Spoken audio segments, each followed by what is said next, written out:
আমার বাবা এখানে মাথায় আঘাত করছিল, তারপর এইখানে সহ এইখানেও। আমার বাবার খুনির বিচার চাই। মামার কোদালের আঘাতে ভাগিনা নিহত হয়েছে। দর্শক, এমন ঘটনা ঘটেছে লালমনিরহাটের হাতীবান্ধা উপজেলার ফকিরপাড়া ইউনিয়নের দালালপাড়া এলাকায়। দর্শক, আপনাদের জানিয়ে রাখি, গতকাল বিকাল 2টার পর এমন ঘটনা ঘটেছে ফকিরপাড়া ইউনিয়নের দালালপাড়া এলাকায়। জমি সংক্রান্ত বিষয়ে মামা ভাগিনার এমন দ্বন্দ্বে দীর্ঘদিন বিচার সালিশ করার পরেও সমাধান না হওয়ার পর গতকাল এমন ঘটনা ঘটেছে। আমরা এসেছি দালালপাড়া এলাকায়। আমরা একটু কথা বলবো এই হাফিজারের যে মামি আছে তার সঙ্গে একটু কথা বলবো। এই হাফিজার আপনার কি হয় একটু বলবো? আমার ভাগিনে হয়। কি হয়েছে গতকাল একটু বলুন। গতকালে ওই যে আমার জমিতে আল কেটতে গেছি, আমরা ওখানে গেছি, মানা দিছি। মানার পর আমাকে ধরছি ওষুদুল, শহীদুল, আইদুল, দুলাল, শাহনাবিয়া, শকিন, তারপর শাহনাজ, পারবিন, মমেনা, ওহিমিয়া, এগুলো সবাই আমাকে ধরছে। আমার তো কেউ ছিল না। আমরা হাফিজারের মা আর আমি ছিলাম। হাফিজারের মা বিদ্যুতি করেছে, কাপড় টাপড় সব পরনে ছিঁড়ে দিছি। সে বুকে হাত দিয়ে ঘরে এসে কাপড় পাল্টাইছে। পাল্টার পরে হাফিজের আসি দেখছি ওর মার এই অবস্থা। হাফিজের ওদিক বের হইতে হলে হাফিজের সবাই ধরছে। শহীদুল একটা ঘাড়ে কোদাল দিয়ে ওষুধ লাঠি দিয়ে মাথায় ফাড়ে দিছি। তারপরে আমার আর এক ভাগিনে ছিল, সে ভাগিনে হয়ে এক ডাঙ্গে মাথা ফাটে অজ্ঞান বানাইছি। আমার আর কিছু কেউ ছিল না। তারই বেড়ে আশপাশি সবাই দাঁড়িয়ে দেখছিল, সবাই আসলো। পরে সবাই দেখছি এলে আমার বেড়াত, আমার পুলিবেড়ির মাঝখানে আমার সব ক্ষতি করে দিছে। শাক সবজি জিলে নাগাছি, ওইখানে মারামারি, ওরা নাড়ি ঠেঙ্গা সবাই আসিয়ে, মহিলা 4টে, এই পুরুষ গুলে সবাই আসি আমার এই আহত করিয়ে। আমার ভাগিনা কোদাল দিয়ে এই ঘাড়ে চোট দিল, মাথা ফাটে দিল, হাতে আঘাত করলো, পায়ে আঘাত করলো। করার পরে সে অজ্ঞান হয়ে পড়ে গেল। সে রক্ত তার সব গায়ে বিচ্ছু হয়ে গেল। বিশৃঙ্খলা হওয়ার পর পাড়া প্রতিবেশী ওকে নিয়ে মেডিকেলে গেল। মেডিকেলে নেয় রংপুরে নিয়ে গেছে। রংপুরে তাও জ্ঞান ফেরে নাই। জ্ঞান না ফেরার পর কি ওখানে করছে, করার পরে কিছু বাঁচাতে পারলো না, জীবন দিল। মামির জন্য আমার ভাগিনে জীবন দিল। আল্লাহ, আমি তোমার কাছে অনুরোধ করি, তোমার পাহাড় দড়ি কই, আমি তোমার কাছে, আমি অসহায় একটা বিধবা, আমি ভাগ্নে নিয়ে এতদিন থেকে চলি খাচ্ছি। এই ভাগ্নে আমার জীবনটা তারা নিল।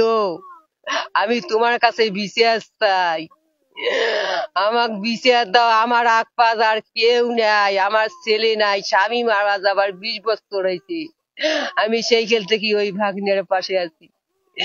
এই ভাগ্নেকে এই খোপে সবাই ধরি মারি, এই ভাগ্নের জীবন হারিয়ে দিল।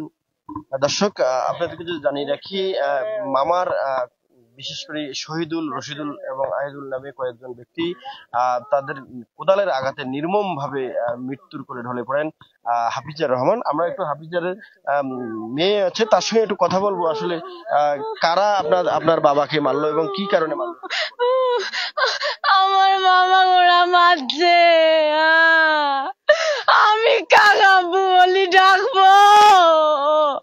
কেন মারলো আমার আব্বু? আমার ছোট বোন বলে আপু আমি কাক চুমু দেব, আমার কে চুমু দিবে? আমি কেমন বিচার আল্লাহ? আমার আব্বুর মাথা ফাটে দিছে। ওরা গতবার ঝগড়ার সময় বলছিল রশিদুল দুলালকে যে ওয়াক মারতে যা আছে ওয়াক মারি, তারপর 6 বছর জেল খাটবো। ওটা বাস্তবায়ন করে দিছে।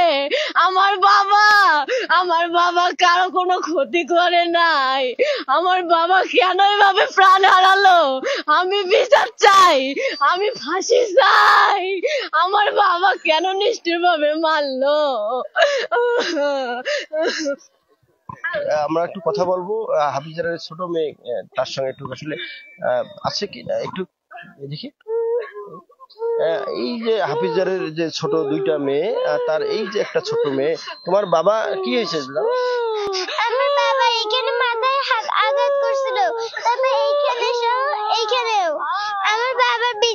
আমার বাবার খুনির বিচার চাই, আমার বাবাকে ফেরত দিতে চাই।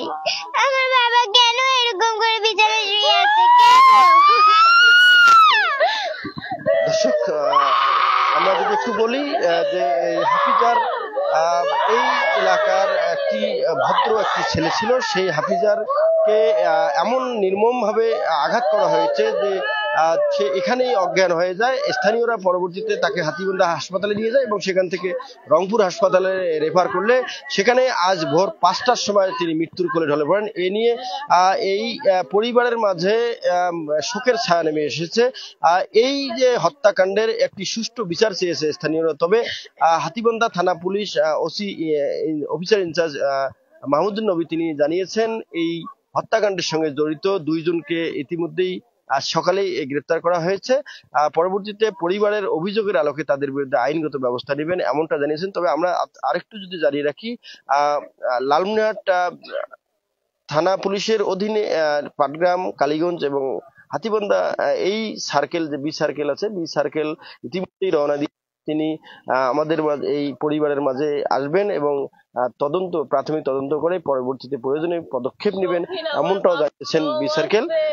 আমরা এই স্থানীয় চেয়ারম্যানের সঙ্গে কথা বলেছি, তিনি বলেছেন এই জমি নিয়ে দীর্ঘদিনের দ্বন্দ্ব, সেই দ্বন্দ্বের কয়েকবার বিচার সালিশ করার পরও সমাধান না হওয়ায় পরবর্তীতে আইনজীবীর মাধ্যমে এর সমাধান করার কথা ছিল এমনটাও জানিয়েছেন স্থানীয় chairman Fazlar Rahman Khokon. M A Rahim, news channel 24, Lalmonirhat.